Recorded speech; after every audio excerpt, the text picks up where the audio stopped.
नमस्कार विद्यार्थी मित्रांनो, आज आपण मॉडर्न पिरियडिक टेबल आणि त्याचं इलेक्ट्रॉनिक कॉन्फिगरेशन हा काय संबंध आहे आणि त्याच्यामुळं काय आपल्याला त्याच्यामध्ये कॅरेक्टरिस्टिक दिसून येतात त्याचा अभ्यास याच्यामध्ये आपण करणार आहोत. तर इलेक्ट्रॉनिक कॉन्फिगरेशन मुळे काय दिसून येते, within a period the neighboring elements differ slightly in their properties while distant elements differ widely in their properties. neighboring elements जे आहेत त्यांच्यामध्ये प्रॉपर्टीज या सेम दिसतात आणि डिस्टंट एलिमेंट्स याच्यामध्ये प्रॉपर्टीज आपल्याला वेगवेगळ्या दिसतात. These characteristics of the group and periods in the modern periodic table are because of the electronic configuration of the elements. It is the electronic configuration of an element which decides the group and the period which is to be placed. आणि electronic configuration मुळे आपण एलिमेंटला कुठल्या ग्रुपमध्ये ठेवायचं आणि कुठल्या पिरियडमध्ये ठेवायचं हे ठरवत असतो किंवा ठरवलेलं आहे. आता पहिल्यांदा आपण पाहणार आहोत ग्रुप्स अँड इलेक्ट्रॉनिक कॉन्फिगरेशन. याच्यामध्ये काय म्हटलं आपल्याला, go through the modern periodic table and name the elements one below the other of group one. आता ग्रुप वनचे जर एलिमेंट्स बघितले आपण तर कुठले आहेत तिथं, hydrogen, lithium, sodium, potassium, RB, CS आणि एफआर हे आपण एकाखाली एक लिहिले. असा आपला ग्रुप वन झाला. त्याच्यानंतर आपल्याला दुसरा प्रश्न काय म्हटलेला आहे त्याने, की दुसऱ्या प्रश्नात असं म्हटलं आहे की write the electronic configuration of the first four elements of this group. आता याचे 4 एलिमेंट्स कुठले कुठले आहेत, तर पहिल्यांदा इथं आपण 4 एलिमेंट्स कुठले आहेत बघू. एच, त्याच्यानंतर एल आय, त्याच्यानंतर एन ई आणि त्याच्यानंतर पोटॅशियम. आता एकेकाचं बघू आपण इलेक्ट्रॉनिक कॉन्फिगरेशन काय होते. तर हायड्रोजन जो आहे त्याचा ॲटॉमिक नंबर 1 आहे. आपल्याला माहिती आहे हायड्रोजनचा ॲटॉमिक नंबर 1 आहे, म्हणून तो काय होईल त्याचं 1. इलेक्ट्रॉनिक कॉन्फिगरेशन फक्त 1, कारण लास्ट ऑर्बिटमध्ये एकच एलिमेंट आहे त्याच्या. एल आयचं 3 आहे, म्हणून त्याचं काय होईल 2,1. एन एचं 2, 8, 1 आणि पोटॅशियमचं 20 आहे, ते 2, 8, 8, 1. त्याच्यामध्ये इलेक्ट्रॉनिक कॉन्फिगरेशन आपण या 4 जणांचं लिहिल्यानंतर आपल्या काय लक्षात येते बघा, या प्रत्येकाच्या लास्ट ऑर्बिटमध्ये 1 इलेक्ट्रॉन आहे. प्रत्येकाच्या लास्ट ऑर्बिटमध्ये 1 इलेक्ट्रॉन आहे. त्यालाच आपण व्हॅलन्स इलेक्ट्रॉन असं म्हणतो. तर त्याच्यावरून आपली व्हॅलन्सी डिसाईड होत असते एलिमेंटची. व्हॅलन्सी म्हणजे काय, तर कपॅसिटी टू कंबाईन असं आपण डिफाईन केलेलं आहे. आणि त्या जी संख्या आहे त्याच्यावरून त्याची व्हॅलन्सी ठरते. आणि ग्रुप 1 ग्रुप आहे, म्हणून त्याचा व्हॅलन्स इलेक्ट्रॉन 1 आहे, म्हणून त्यांना आपण सगळ्यांना 1 मध्ये ठेवलेलं आहे. लक्षात आलं का. मग त्याच्यानंतर आहे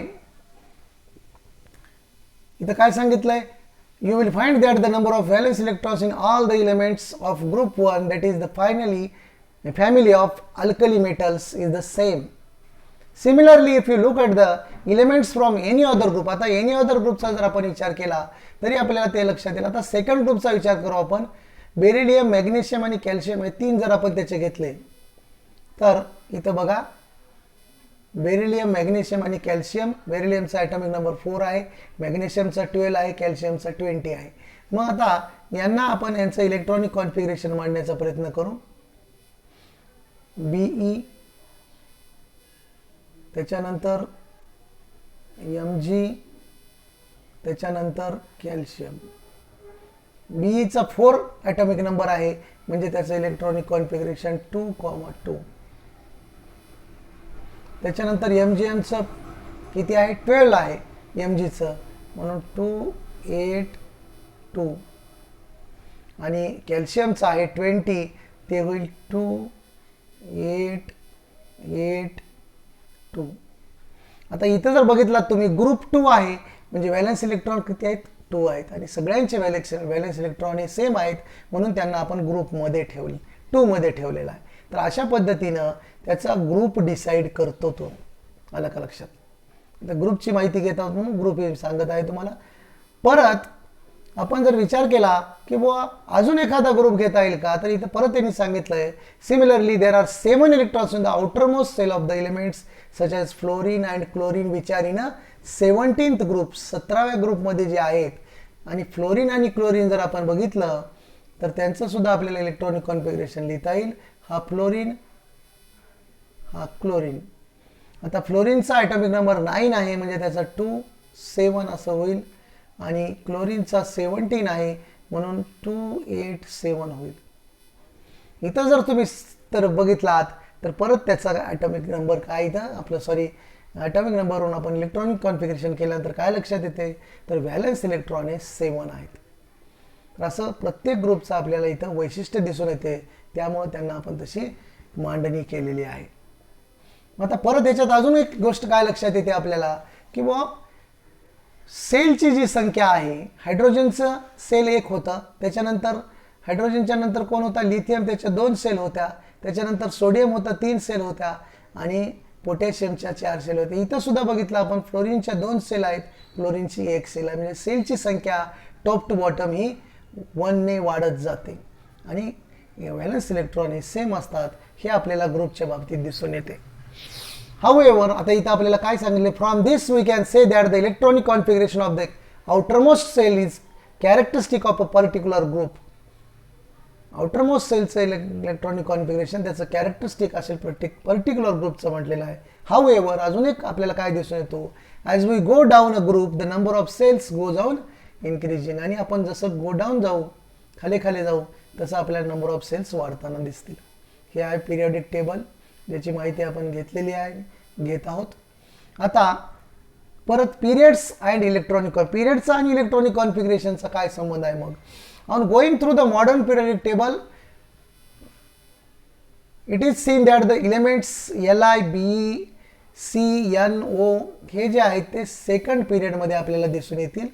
वर जे आहे इथं जर बघितलात तुम्ही तर Li, Be, boron, carbon, nitrogen, oxygen, fluorine आणि निऑन हे आपल्या सेकंड पिरियडमध्ये आहेत. फर्स्ट पिरियडमध्ये कोण आहे, हायड्रोजन आणि हेलियम हे 2च एलिमेंट आहेत. सेकंड पिरियड ह्याच्यासाठी घेतला की इथं जास्त एलिमेंट आहेत आपल्याला आणि समजावं म्हणून घेतलेला आहे. मग आता इथं जर बघितलं आपण त्यांचा ॲटॉमिक नंबर आणि त्यानुसार त्यांचं जर इलेक्ट्रॉनिक कॉन्फिगरेशन आपण केलं तर या ठिकाणी बघा आपल्याला दाखवलं आहे लिथियमचं 2,1 इलेक्ट्रॉनिक कॉन्फिगरेशन, बेरिलियमचं 2,2, बोरॉनचं 2,3, कार्बनचं 2,4, नायट्रोजनचं 7 ॲटॉमिक नंबर 2,5, ऑक्सिजनचा 8 ॲटॉमिक नंबर 2,6, फ्लोरीनचं 9 म्हणून 2,7 आणि निऑनचं 8 म्हणून 2,8. अशा पद्धतीने आपल्याला इलेक्ट्रॉनिक कॉन्फिगरेशन दिसतं. याच्यामध्ये दुसरा प्रश्न असा विचारला आहे, is the number of valence electrons same for each element. आहेत का इथं दिसतात का number of valence electrons same.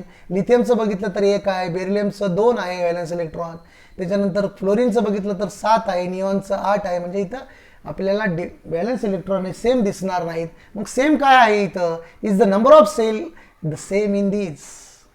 Number of shell same आहेत का. मग नंबर ऑफ सेल जर बघितले आपण लिथियमच्या 2च आहेत, बेरिलियमच्या 2च आहेत, बोरॉनच्या 2च आहेत, फ्लोरीनच्या 2च आहेत आणि निऑनच्या सुद्धा 2च आहेत. अशा पद्धतीने इथं आपल्याला number of shells are same in each period हा इथं आपल्याला कॅरेक्टरिस्टिक दिसून येते. दुसरी एक कॅरेक्टरिस्टिक काय दिसते की as atomic number increases from atomic number increasing ऑर्डरमध्ये आपण इथं मांडलेला आहे, तसंच इथं आपल्याला त्याचं व्हॅलन्स इलेक्ट्रॉन सुद्धा एक एकनं वाढत गेलेलं दिसेल. बघा लिथियमचं 1 आहे, तर बेरिलियमचं 2 आहे, बोरॉनचा 3, पुढं कार्बनचा 4, पुढं नायट्रोजनचा 5, पुढं ऑक्सिजनचा 6, फ्लोरीनचा 7 आणि निऑनचा 8 असं व्हॅलन्स इलेक्ट्रॉन वाढत जातात. You will find that the number of valence electrons is different in these elements. However, the number of cells is the same. You will also find that while going from left to right. या left कडून आपण जर right कडे गेलो तर आपल्याला काय लक्षात येते, within the period the atomic number increases by 1 at the time and the number of valence electron also increases by 1 at a time. आणि त्याचा व्हॅलन्स इलेक्ट्रॉन सुद्धा वाढत जातात. We can say that the elements with the same number of cells occupied by electrons belonging to the same period. The elements in the second period, namely Li to Ne, जे आहेत ह्या electrons in the two shells K and L only, दोनच shell आपल्याला दिसतात इथं K L. The elements in the third period namely Na2 AR, याच्यामध्ये आपल्याला के L M अशा 3 ऑर्बिट्स दिसून येतात. Write down the electronic configuration of the these elements and confirm in the modern periodic table electrons are filled in the same cell while going along a period from left to right, and at the beginning of the next period a new electron cell starts filling up. आणि याच्यामध्ये काय होते बिगिनिंगला, आता इथं जर बघितलात तुम्ही hydrogen आणि निऑन ही त्याचा डुप्लेट कंप्लीट आहे, याच्यामध्ये लिथियम आणि निऑन इथे याचा ऑक्टेट कंप्लीट आहे, आणि जेव्हा नवीन ग्रुप इथं नवीन पिरियड चालू होतो सोडियम, तिथं परत त्याचा नवीन कक्षेनं सुरुवात होते. इथं काही एकच ऑर्बिट आहे, इथं 2 ऑर्बिट आहे, तिथं 3 ऑर्बिट आले बघा थर्डमध्ये, आणि फोर्थ पिरियडमध्ये गेला तर 4 ऑर्बिट. याच्यावरून आपण त्याची मांडणी करू शकतो. मग इथं एक प्रश्न विचारला आहे, what are the values of N of the for the shells K L M. आणि के एल एम साठी एनच्या व्हॅल्यूज काय तर 1 2 3 4, एन साठी 4 आहे. आणि त्याच्यासाठी आपल्याला एक फॉर्म्युला आपण तयार केला, जनरल फॉर्म्युला 2n², 2 × 1². पहिली कक्षा आहे म्हणजे 2 × 1² केलं तर त्याचं इलेक्ट्रॉन कपॅसिटी जी आहे ती 2 आहे. एल ऑर्बिटचं जे आहे ते 2 × 2² दॅट इज 8, म्हणजे कपॅसिटी 8 आहे. आणि थर्डची आपल्याला इथं एमची दाखवली 2 × 3⁻², 18. हे आपण त्याच्यासाठी काही वेगळे जे नियम वगैरे आहेत ते तुम्हाला पुढच्या स्टँडर्डमध्ये आहेत. आता सध्या मात्र इथं ऑक्टेट रूल फॉलो करण्यासाठी आपण as per the electron holding capacity of the shells 2 elements are present in the first period and 8 elements in the second period. The third period also contains only 8 elements due to the law of electron octet. Electron octet काय सांगतो की last ऑर्बिटमध्ये 8 elements पाहिजेत, त्याच्यानुसार त्याचा आपण last ऑर्बिटमध्ये 8च आपण दाखवतो. There are few more factors which control the filling of electrons in the subsequent periods which will be considered in the next standard. म्हणजे तुम्हाला हे 11th-12th गेल्यानंतर त्याचं अजून पुढं काय होते ते लक्षात येणार आहे. The chemical reactivity of an element is determined by the number of valence electrons. आणि केमिकल रिॲक्टिव्हिटी जी आहे ते नंबर ऑफ व्हॅलेन्स इलेक्ट्रॉन्स किती आहे त्याच्यावरून डिसाइड होत असते in it, and cell number of the valence cell. The information of these points is obtained from the position of element in the periodic table. That is, the modern periodic table has proved useful for study of elements. आणि अशा पद्धतीनं study of एलिमेंट्ससाठी modern periodic table हा prove useful आहे हे लक्षात येते. आजच्या तासाला आपण येथेच थांबू. पुढचा भाग जो आहे तो पुढच्या तासामध्ये पाहू. Okay, thank you.